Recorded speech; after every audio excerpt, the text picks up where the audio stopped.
Hello there. My name is Tales of Grim and welcome to Dagon. Let me just get it up on screen. There it is. Welcome to Dagon. It's just called Dagon, but it's a H.P. Lovecraft tale. There we go, we're in. Now, if you're not familiar with too much literature, if you're not much of a reader, you might not know of the story of Dagon from H.P. Lovecraft. And it's one of his classic, like, Cthulhu-type mythos tales. The story of Dagon kind of, as a real quick kind of cap of it, because I don't know what this game is going to really be about, but the story from the book is of this man who's about to commit suicide that night. And he kind of tells the tale of what drove him to that, what maddened him. And he talks about how he was on a boat and he was captured by the Germans. And in the night he managed to escape and he jumped on a life raft and he went out to sea with enough food to survive for a long enough time to find land. But days come and days go and he finds nothing. He doesn't end up anywhere. He's just in the middle of the ocean until one morning when he wakes up, he's on this massive flat black ground. It's like mud for as far as you can see, except for some mountains in the distance. And covering this expanse of black mud is all these dead fish rotting away. So he comes to the conclusion that during the night, a volcanic eruption must have happened that pushed the seafloor up to the surface, and that's why he's in the middle of this area. So he decides he'll walk out and find the mountains, and he'll see what he can find over there. So he walks and walks and walks, I believe for days. I think it was like 4 days was the trip. But he walks over there, and he climbs up the mountain, and he looks down, and he sees a canyon from the top of the mountain. And he walks down into the canyon, and he can see at the bottom's like this array of water, this little area. But with it, there's this big monolith, an obelisk.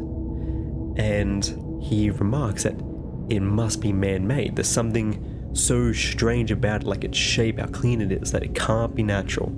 So he decides he's going to go down and inspect it, because he thinks like, oh, this is an archaeologist or anthropologist's dream. Like, to find something like this that's risen from the bottom of the ocean must be some remnant of some civilization that's long past, long gone. So he goes down, and when he gets up to it, he sees all these hieroglyphics on it that are like depicting sea creatures. So he understands most of them, like he sees like fish and eels and things. But there's some that he doesn't. And he also remarks he sees these statues, they're like busks of men. But these men are weird in a way. Like, I think there was something about them jumping out of water, I can't recall too much. But he remarks that they're fish-like in nature. They have webbed hands and feet, and they have big bulging eyes and distorted figures. And also weirdly sized. Like, I believe there was one that was killing a whale, but he was about the size of the whale himself, like, obviously far bigger than any human is. And then that's when he sees it. Out of the water reaches a massive black scaly arm that grabs the monolith. And as soon as he sees this, he runs. He runs and he runs and runs for as long as it takes to get back to his boat, push it to sea, and sail out. He remarks that that creature must be the sea god Dagon, and that it is real. And he talks to people about it. He's trying to convince them, this is something that happened. This can't be like just a figment of his imagination. But no one believes him. And eventually just the fear running over him, thinking that someday the land that he knows might sink to the bottom of the ocean and succumb to the dangers of the sea god Dagon, drives him to madness. Eventually, he kills himself. Now, it's only a short story. It's not very long at all. A few pages, really, if you were to read it. But it's such an interesting story. And when I saw this game on Steam, I thought, this is like the perfect combination of like my two loves of gaming and reading. So I just knew I had to play it.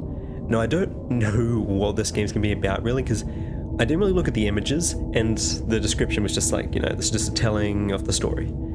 So I'm not sure if this is like just the story I just described to you guys, if it's just gonna be playing that out, which would be interesting, or if this is like kind of a spin off of it, like what happens afterwards maybe? I'm not sure, but I think... Ooh, music's nice. Oh, this is gonna be cool. I think we just get into it. Also, this is free on Steam. This is free. Ooh, trivia?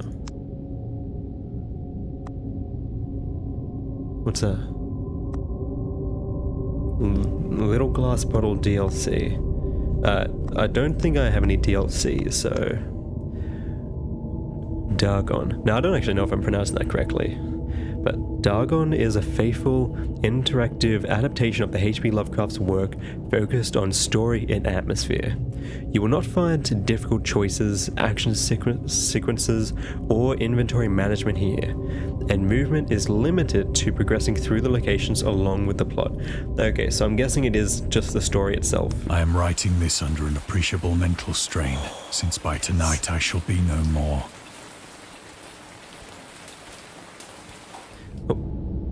Okay, well that's the first line of the story, so... During the game you will encounter interactive elements. Some of them will allow you to continue your journey, others reveal interesting facts about the original short story, its historical background, and the author. Okay, oh, so circle, leaf, and question mark? Some of the trivia is hidden. In order to find these secrets, focus your eyes and look for the Elder Sign. Oh, so that must be that. So if I focus, that's the only time I can see it. So was that here? Yeah. Lovecraft's letters. As to letters, my case is peculiar. I write such things exactly as easily and as rapidly as I would utter the same topics in conversation. Indeed.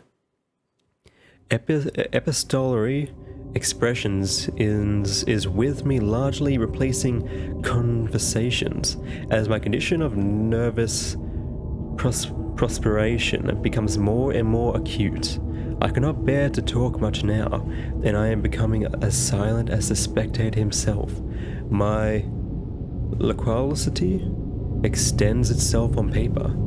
H.P. Lovecraft to Reinhard Kneiler, December 23rd, 1917. Throughout his life, Lovecraft penned around 100,000 letters to his friends and fans, out of which about 10% survive to this day. But his tendency to endless correspondences was a relatively late growth. In youth, I scarcely did any letter writing, thinking anybody for a present was so much of an ordeal that I would rather have written a 250-line pastoral or a 20-page thesis on the rings of Saturn. Selected letters 1929 to 1931 H.P. Lovecraft. Lovecraft would often skip meals to afford postage. Collections of his correspondences have been published in various books, and selected letters can be found online. Some readers consider them the most important legacy. Okay. You can read the discovered trivia immediately or go back to them later in the main menu. I'll probably do that. I think I don't want to focus too much on them for the moment. Like, I'll go read them on my own time. I won't do it right now. Penniless, and at the end of my supply of the drug which alone makes life endurable, I can bear the torture no longer, and shall cast myself from this garret window into the squalid street below. Ooh. I wonder if it's just going to do like line for line of the actual story being read out, because that would be really interesting. And like, in a way, you're getting to hear the story if you've never heard it before, like exactly as it's told with a visual description. Do not think from my slavery to morphine that I am a weakling or a degenerate. Okay. When you have read these hastily scrawled pages, you may guess, though never fully realize, why it is that I must have forgetfulness or death. Okay. Oh. Morphine,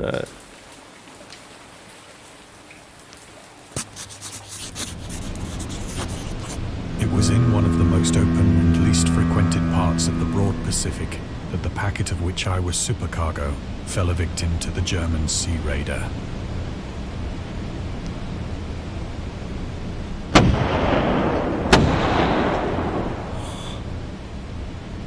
The Great War was then at its very beginning, and the ocean forces of the Hun had not completely sunk to their later degradation.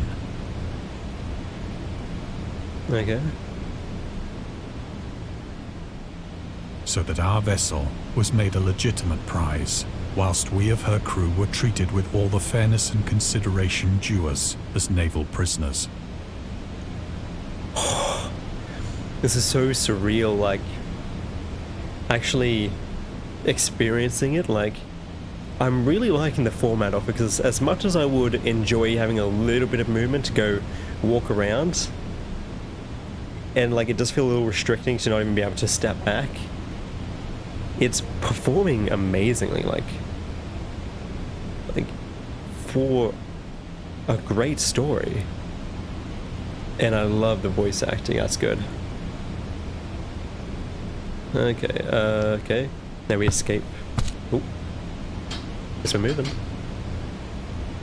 So liberal, indeed, was the discipline of our captors, that 5 days after we were taken, I managed to escape alone in a small boat with water and provisions for a good length of time. Oh. Anything? Okay. Oh, yep. When I finally found myself adrift and free, I had but little idea of my surroundings. Oh. Wow. This game is actually beautiful. Like, just look at this. Like, you feel the fear and terror that he would probably feel being out here.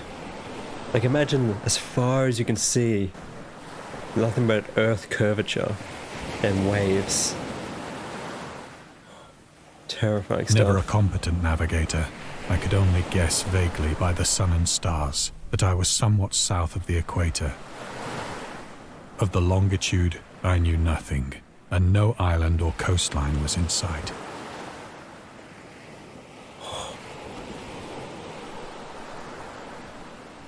Oh man.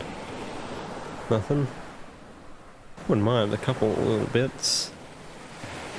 I'm intrigued how it's going to play off, like, the land, because in my mind, at least, it was always like this immense, as far as you could see, just mud, like, with like decaying sea creatures. What am I looking for? Oh. The weather kept fair, and for uncounted days I drifted aimlessly beneath the scorching sun, waiting either for some passing ship or to be cast on the shores of some habitable land. Wow. Oh. Oh, I thought I could turn all the... Oh, it's just like, it's sort of... If I do it fast enough, it just like clicks around to the other side. Okay. Well, sun setting. Water, please. But neither ship nor land appeared, and I began to despair in my solitude upon the heaving vastness of unbroken blue.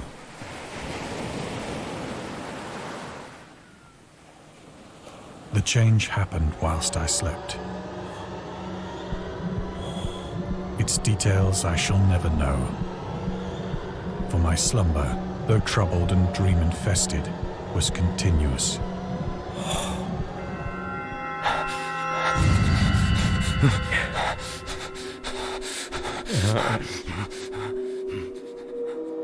Yep, this is pretty much what I imagined. Wow, I didn't imagine such big creatures there. I imagined just like tons of little fish. This is what I mean, like, that's why he kind of come to the assumption that like this must have just come from the sea floor. Like, all these creatures are still alive, like, well, most of them hopefully. When at last I awoke, it was to discover myself half sucked into a slimy expanse of hellish black mire, which extended about me in monotonous undulations as far as I could see. I love the distortion going on here, like, the sounds, like, people who made this, are incredible. Like, it's so like surreal because it's pretty much what you imagine with the story. Like, the story didn't leave too much to the imagination. It was pretty descriptive, but like the sounds in this game are amazing. This is really nice. And like, these are really well made. And in which my boat lay grounded some distance away. Mm. Actually, that's something that, like, for me, I don't think I really picked up on too much in the original story. It was like, he mentions this, but in my head I was like, maybe I just misunderstood that. Like, why would it be outside of his boat? Yeah, like, when it rose up, he was probably thrown out of the boat and the boat just is over there. Though one might well imagine that my first sensation would be of wonder at so prodigious and unexpected a transformation of scenery, I was in reality more horrified than astonished. I mean, as you probably would if you woke up to this. I also love the distortion, like, fitting around my view. Like, it's hurting my eyes, but I love it. For there was in the air and in the rotting soil a sinister quality which chilled me to the very core. This is great. The region was putrid with the carcasses of decaying fish and of other less describable things which I saw protruding from the nasty mud of the unending plain. What's that over there? There's something behind my boat. I haven't seen anything I can, like, zoom on recently. Perhaps I should not hope to convey in mere words the unutterable hideousness that can dwell in absolute silence and barren immensity. Powerful words with that. Like, that's such a cool line, and it describes what you're seeing perfectly. Like, not being able to convey in mere words the unutterable idiocy that can dwell in absolute silence and barren immensity. Like, tell me something better that describes what I'm seeing right now. Like how just... It's definitely more wavy than I thought in my head, but I guess that kind of makes sense. In my head it was like... Near my house is like this beach that kind of surfaces sometimes, it goes under. It's a bit of like an inner lake, and when it surfaces, the base of it's like level, but it's got lots of miniature waves in it. But I guess the bottom of the ocean probably wouldn't have that. That's more of like a... because it's like a lake sort of thing. Man. There was nothing within hearing, and nothing in sight, save a vast reach of black slime. Yet the very completeness of the stillness and the homogeneity of the landscape oppressed me with a nauseating fear. The sun was blazing down from a sky which seemed to me almost black in its cloudless cruelty, as though reflecting the inky marsh beneath my feet.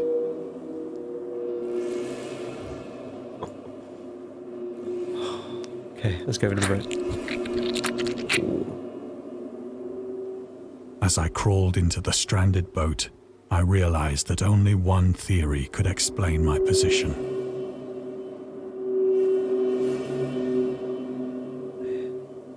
Tralamo. Oh, that thing's moving. What is that?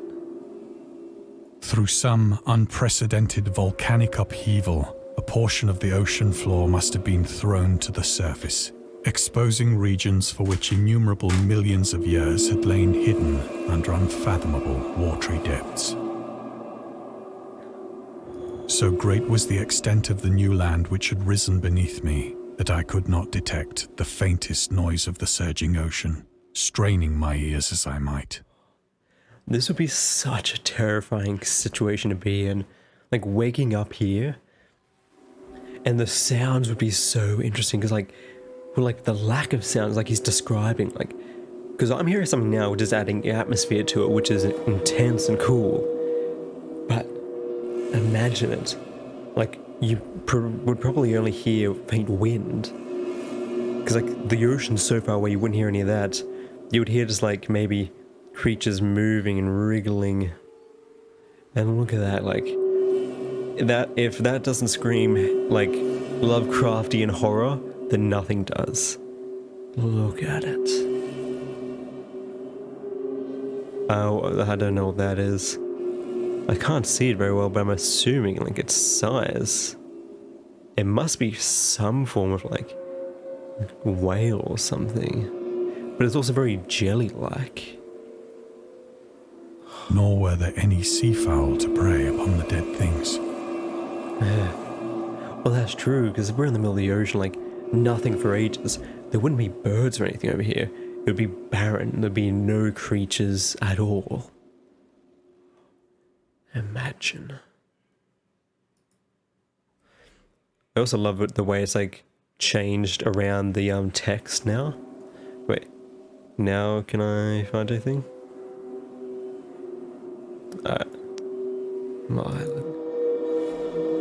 For several hours I sat thinking or brooding in the boat, which lay upon its side and afforded a slight shade as the sun moved across the heavens.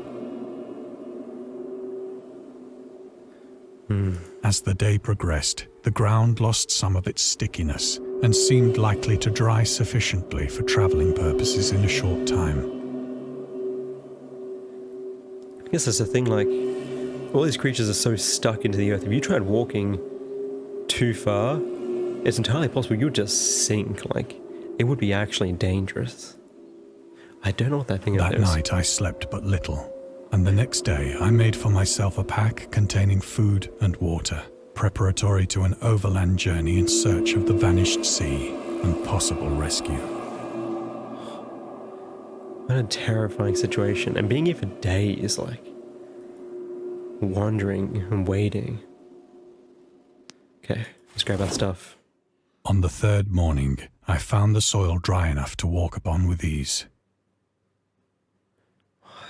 The odor of the fish was maddening, but I was too much concerned with graver things to mind so slight an evil, and set out boldly for an unknown goal.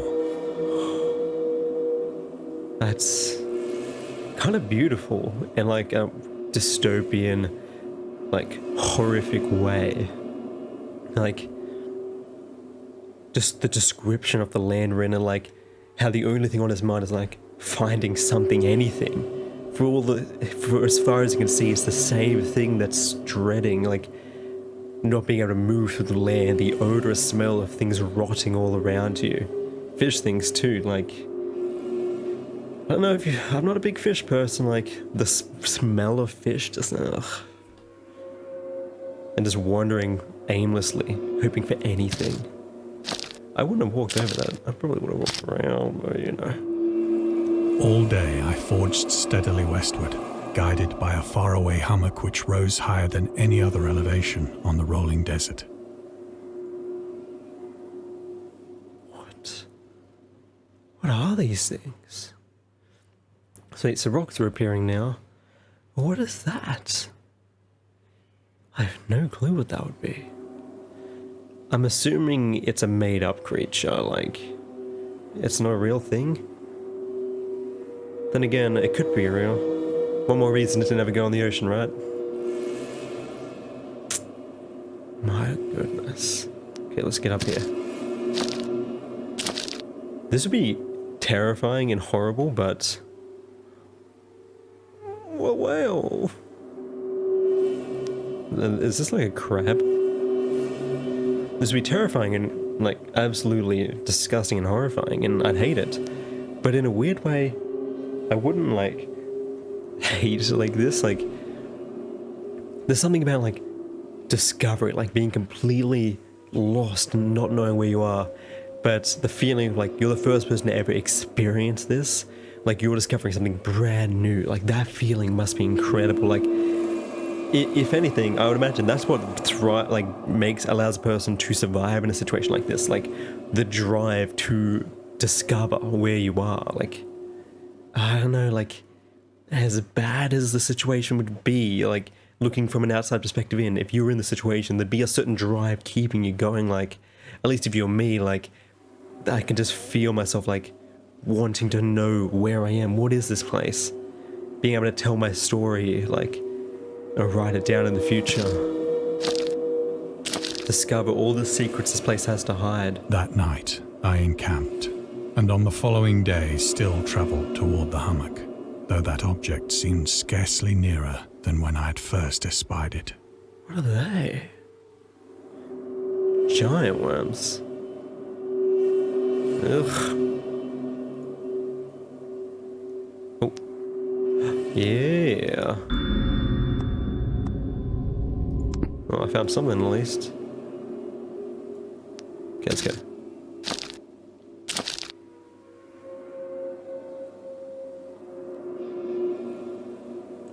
By the fourth evening, I attained the base of the mound, which turned out to be much higher than it had appeared from a distance. Yeah, that's quite a hike. An intervening valley setting it out in sharper relief from the general surface. Wow. I kind of do and don't like not that you can't turn around and see. Because I feel like having that restriction kind of makes you kind of worry about what's behind you. Because that was like the initial place. Like I couldn't see. Then when I got to the boat, I could see right behind me was that big thing that was moving. Like, what was that thing? Too weary to ascend, I slept in the shadow of the hill. There's a reason H.P. Lovecraft was like such an infamous writer. Just listen to the way he writes. I know not why my dreams were so wild that night. Ooh. But ere the waning and fantastically gibbous moon had risen far above the eastern plain, I was awake in a cold perspiration, determined to sleep no more. A cold perspiration. I guess we would call that a cold sweat, like waking up in a cold sweat from your dream. Look how stunning the sky is too. Such visions as I had experienced were too much for me to endure again. Fair. Well, there's a reason why this guy was driven to madness. And in the glow of the moon I saw how unwise I had been to travel by day. Yeah. If it's this bright at night, I would probably travel at night. That's what they usually say, like, if you're in, like, a desert or something, like, you travel by not by day. Because, like, you conserve your energy, like, and, you know, you get extra thirst and everything through the day, you're heating up so much. Without the glare of the parching sun, my journey would have cost me less energy. Oh, we're out here. Indeed, I now felt quite able to perform the ascent which had deterred me at sunset. Picking up my pack, I started for the crest of the eminence. Alright. Nothing to see? Nope. I have said that the unbroken monotony of the rolling plain was a source of vague horror to me. But I think my horror was greater when I gained the summit of the mound and looked down the other side into an immeasurable pit or canyon, whose black recesses the moon had not yet soared high enough to illumine. That's so cool. I love that. That was such a... because I remember that from the book. And that was so good. And it's like the idea that, like, because the moon hasn't risen high enough to, like, get light down there, you can't see the bottom of this chasm. And, like, I can't even try and look down, but it just looks like I'm venturing off into nothingness. I felt myself on the edge of the world, peering over the rim into a fathomless chaos of eternal night.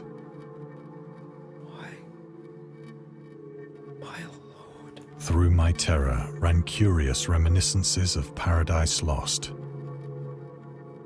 and of Satan's hideous climb through the unfashioned realms of darkness. Oh, I'm so excited. Come on, let's go. As the moon climbed higher in the sky, I began to see that the slopes of the valley were not quite so perpendicular as I had imagined. Yeah. Oh. Let's just go. Jump. Ledges and outcroppings of rock afforded fairly easy footholds for a descent. I mean, that's pretty good. Whilst after a drop of only a few hundred feet, the declivity became very gradual. Only a few hundred feet. No big deal. Oh, nothing of you? Okay, let's go. I imagine I'm gonna have more of Urged on those. by an impulse which I cannot definitely analyze, I scrambled with difficulty down the rocks and stood on the gentler slope beneath, Well, there's the monolith. gazing into the Stygian deeps, where no light had yet penetrated. I think that's like the moon's right overhead. You would need the sun to be able to see down here. All at once, my attention was captured by a vast and singular object on the opposite this slope, moon. which rose steeply about 100 yards ahead of me. Imagine seeing that though, like you climb down hoping there's anything down there, and you find this, and you can just look at it and just go, clearly that's man-made, that's a monolith. An object that gleamed whitely in the newly bestowed rays of the ascending moon. Okay, let's go. That it was merely a gigantic piece of stone, I soon assured myself. I feel like you would have to assure yourself. But I was conscious of a distinct impression that its contour and position were not altogether the work of nature. A closer scrutiny filled me with sensations I cannot express.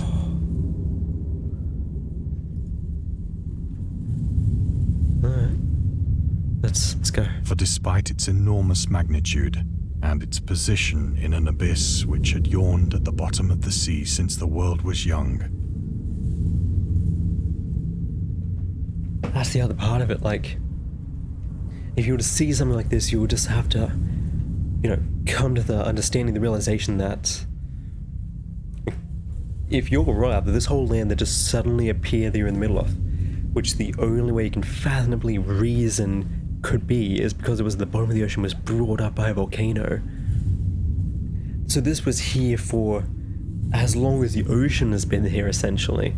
Like, the only way this could be down there is if either somehow all this land was surfaced and sank, or, like, if that was the case, you'd see remnants of something, hopefully, or this has always been there, and this has been here since before the ocean, like, for there to be... Okay, I get it, I'm moving. I perceived beyond a doubt that the strange object was a well-shaped monolith. Monolith. Why do I call it monolith? Monolith. Oh, sorry for anyone who's been upset about me saying it like that.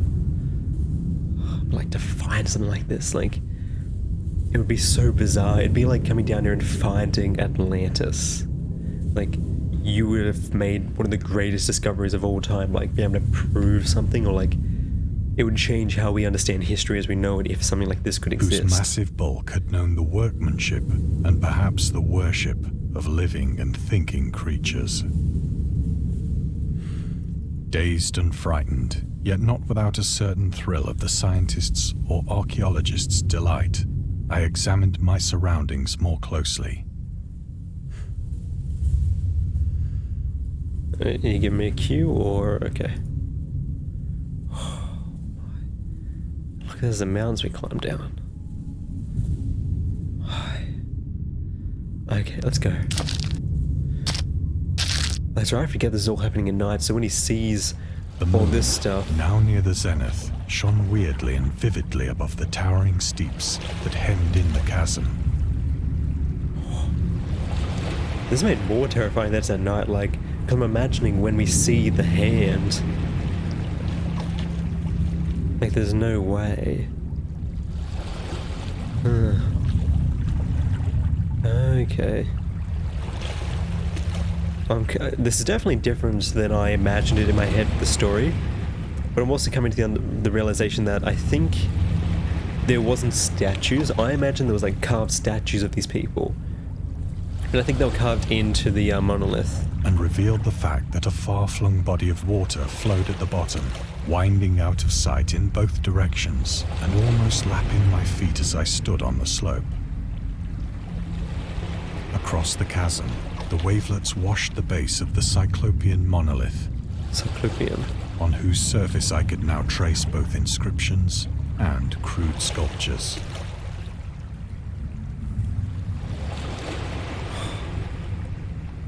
My, oh my. Okay, let's get closer. The writing was in a system of hieroglyphics unknown to me and unlike anything I'd ever seen in books. Consisting for the most part of conventionalized aquatic symbols such as fishes, eels, octopi, crustaceans, mollusks, whales, and the like. Several characters obviously represented marine things which are unknown to the modern world. Yeah. It's a bit hard to see because of the moon. But I'm pretty sure that's like a... Well, it's an early indication of like Cthulhu, sort of. But whose decomposing forms I had observed on the ocean-risen plain. I guess that makes sense. All the sea creatures maybe that I saw that I didn't know what were. I guess they're like so-called long extinct creatures. It was the pictorial carving, however, that did most to hold me spellbound. Yeah. Okay. I got one of those. Plainly visible across the intervening water on account of their enormous size were an array of bas-reliefs whose subjects would have excited the envy of a Doré. I think that these things were supposed to depict men, at least a certain sort of men. Though the creatures were shown disporting like fishes in the waters of some marine grotto.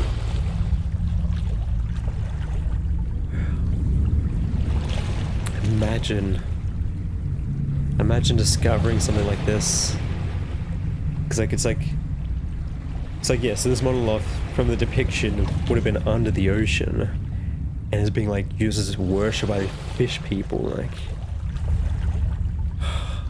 or paying homage at some monolithic shrine which appeared to be under the waves as well. Of their faces and forms I dare not speak in detail. Oh yes. For the mere remembrance makes me grow faint. Grotesque beyond the imagination of a Poe or a Bulwer.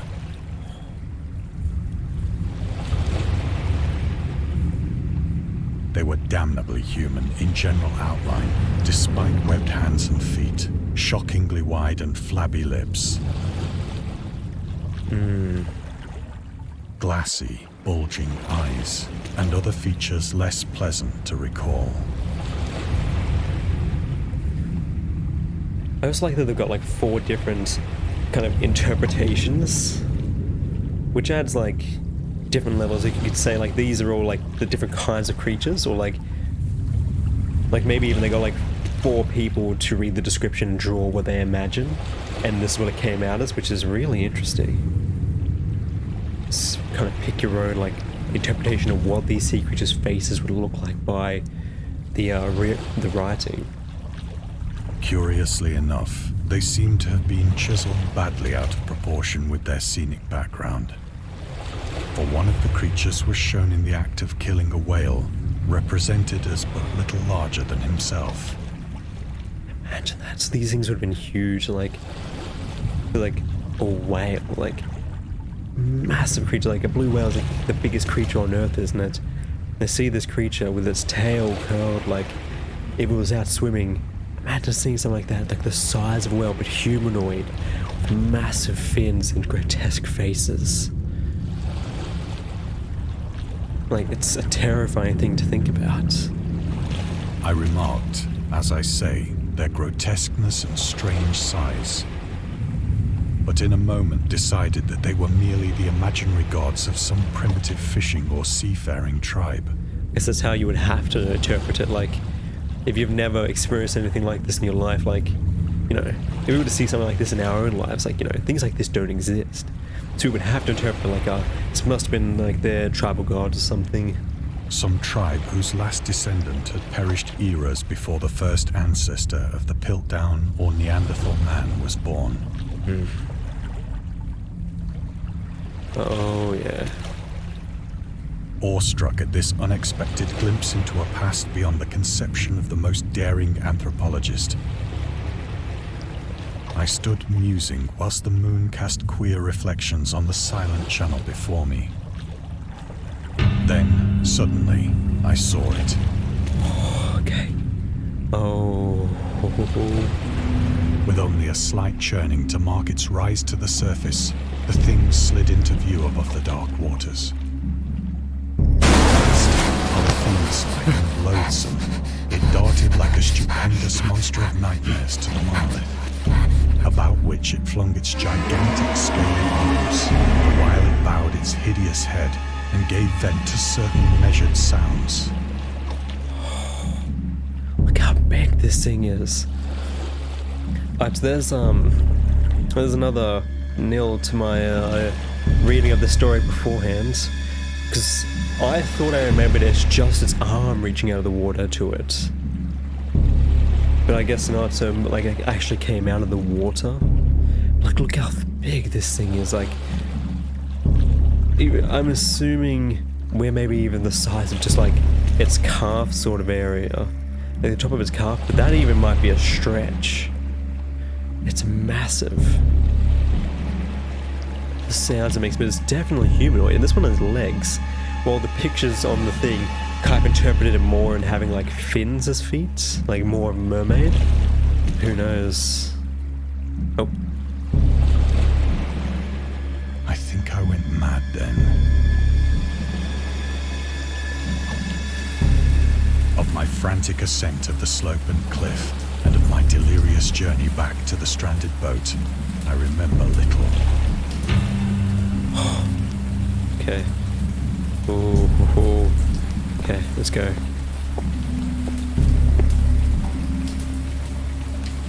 I believe I sang a great deal and laughed oddly when I was unable to sing. That's definitely a sign of insanity.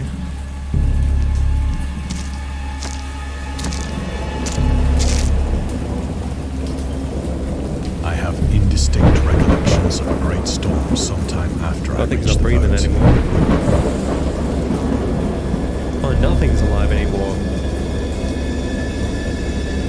At any rate, I know that I heard pearls of thunder and other tones which nature utters only in her wildest moods.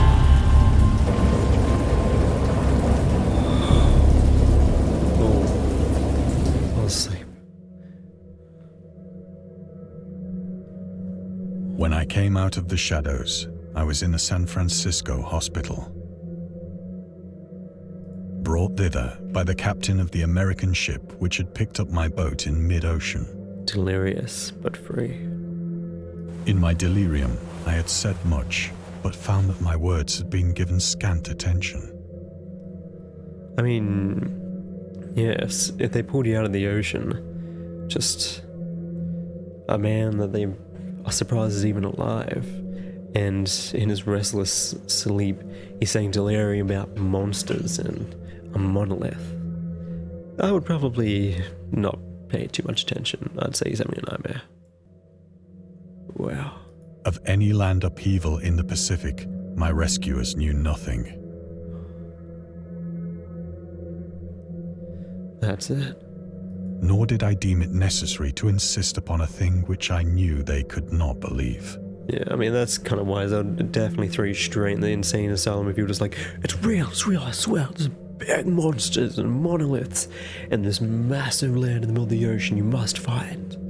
Because also, it's not like, I guess you can have like probably two interpretations of that, like maybe it sank back down, or like, you know, like this is set a long time ago, like before satellite imagery or anything, so they wouldn't really know if it's out there. Like, you have to just randomly come across it. Okay. Oh. Nice. Anything else? Looks like, I can't reach over to it, but it looks like one of the tiles is replaced with some kind of script. Oh, no, actually, now that I see it better, that's just a tile missing. Okay. How did I do that from Once my I bed? sought out a celebrated ethnologist. Ethnologist? I don't actually know what that is. Also, I think at the beginning I said something about anthropology. I don't think that's right. And amused him with peculiar questions regarding the ancient Philistine legend of Dagon. The fish god. Okay. So they do know of Dagon, and he believes that's what he saw. Ooh, I love the carvings.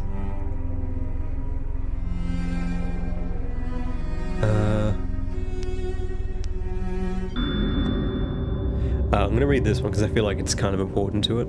So, Dagon was the main deity of the Philistines, worshipped throughout the Middle East as the ancient god of fertility and crops. In Hebrew, the word Dagon was a common noun for grain. The rulers of the Akhid, Mesopotamia, chose him as the patron saint of their war conquests. He also appeared as the judge of the dead in the Assyrian poem and an underworld person warder in one of the Babylonian texts. He is often mistakenly taken for a fish god due to the wrong interpretation of his name, as in Hebrew the word dag means fish. In H.P. Lovecraft's works, Dagon is an underwater deity ruling over the deep ones, a humanoid race with fish traits that resides in the oceans. He is worshipped by a secret cult called the Estrodic Order of Dagon. Okay. So that's cool. That's a nice piece of information. What am I hoping to... Oh, okay. Over here. But soon perceiving that he was hopelessly conventional, I did not press my inquiries. I like the Necronomicon being here in the Book of the Dead. Ooh, I can turn fully around now. Also, like when I move, it automatically goes up and down. I don't know what that's about. Like I can't actually just do it straight. Nice Necronomicon. Oh, I'm getting the Necronomicon. Oh. The Marketeer and August Derleth and the Cthulhu Mythos. Okay. Well, I'm getting a lot of information. Okay, I can go over there. Nothing else I can kind of... upwards. No, down. Let's go over to the clock.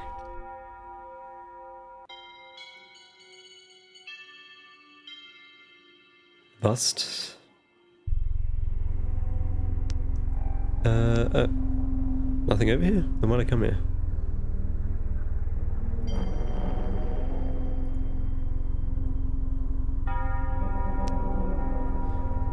Maybe it's just like playing out pacing throughout here. Maybe he knows more than we do, and he didn't It is at believe night, us. especially when the moon is gibbous and waning, that I see the thing. The thing. Our place is looking a lot more deteriorated than when we left. How long were we gone for? I tried morphine. Oh, it's because you got ghosts in your blood. You need to do cocaine. But the drug has given only transient surcease, and has drawn me into its clutches as a hopeless slave.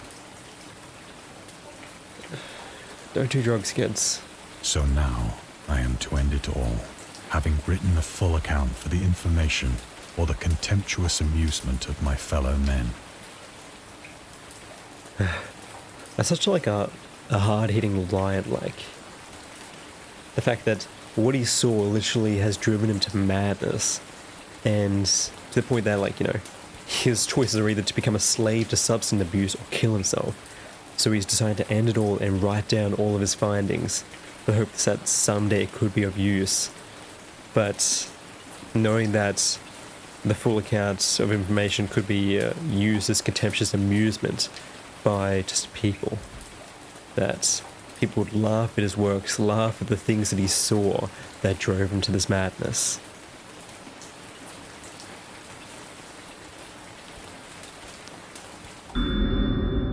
Tobacco and alcohol. I don't know if I want to move on just yet. Okay, let's move on.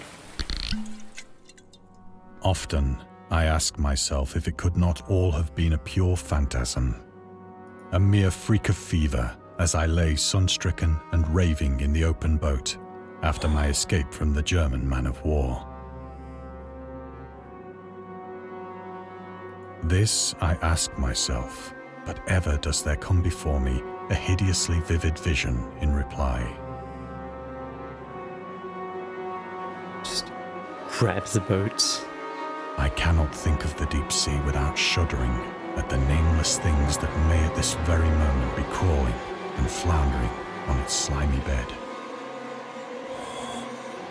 worshipping their ancient stone idols and carving their own detestable likenesses on submarine obelisks of water-soaked granite. I dream of a day when they may rise above the billows to drag down into their reeking talons the remnants of puny, war-exhausted mankind.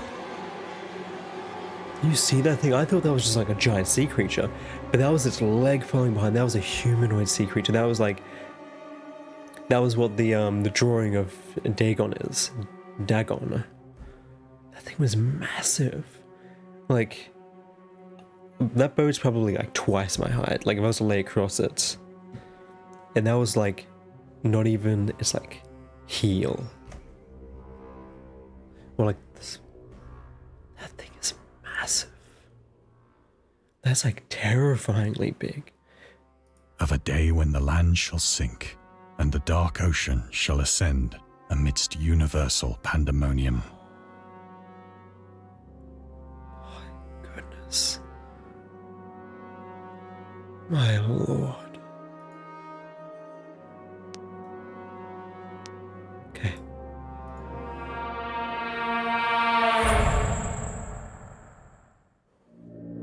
The end is near.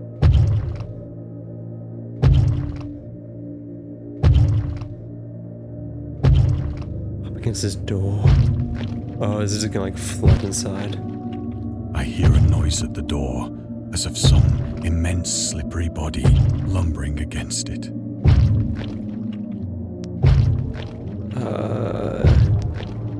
It shall not find me.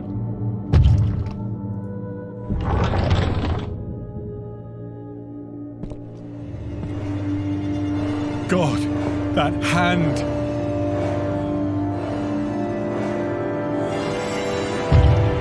The window! The window!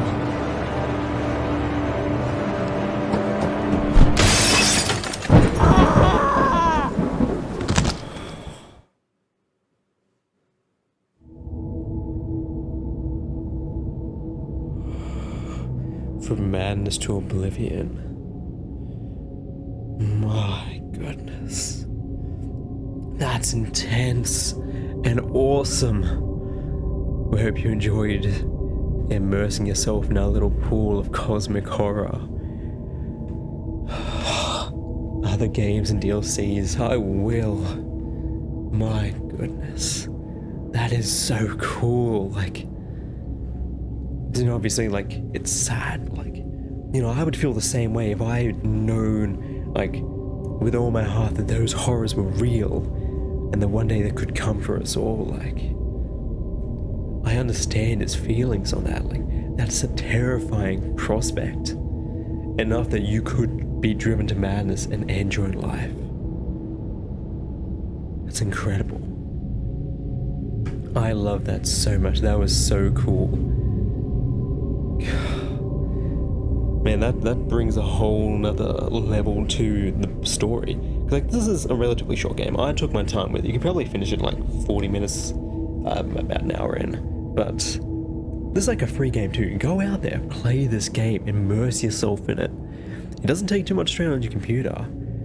And like, this could be a good way to get yourself into reading, especially Lovecraftian books. And I want to play the other games in this series. There was, what is that? The Eldritch Box DLC and the Little Glass Bottle DLC. I'm interested. I wonder what those would be, because this is the full story of Dagon. I wonder if they're based on other Lovecraftian stories, or if they're like adaptations. I don't know, but I'll see. But that's it for now. This was incredible. I loved this so much. Like, this tingled that part of me that like loves the Lovecraftian horrors and the cosmic horrors of them, like the mythos tales of Cthulhu. that's so cool. And like, this was a beautiful rendition. It was so faithful to the story, like, you know, with its own like interpretations of like the world. But I loved it. And honestly, like, it pretty much exactly interprets what you imagine when you're reading the story. And I love that bit at the end, like peeking through the door and you running and jumping out. Like, I wonder if I had stayed, if anything that happened. I doubt it would have, because it wouldn't have been like, you know, consistent to the story, where at the end it's like the window, you run and you jump. But that was great. I loved that so much. That was intense. Like, it wasn't scary or anything. And especially like if you didn't know what happens, then it jumping out of the water might have scared you, but it had a bit of a lead up to it, like the water rippling and things. But that was cool. I loved it. Shout out to these guys, BIT GOLEM. This was incredible. They did such a good job with this. I'm gonna end this one here, but this was so good. If you have the opportunity, go look for this yourself, go play it for yourself. It's an incredible game. And especially if you love Lovecraftian books, like, this might just be what it takes to get you into gaming. Probably not, but you know. But either way, I'm gonna end this here. My name is Tales of Grim, and this has been my pleasure. See you guys in the next video. See ya.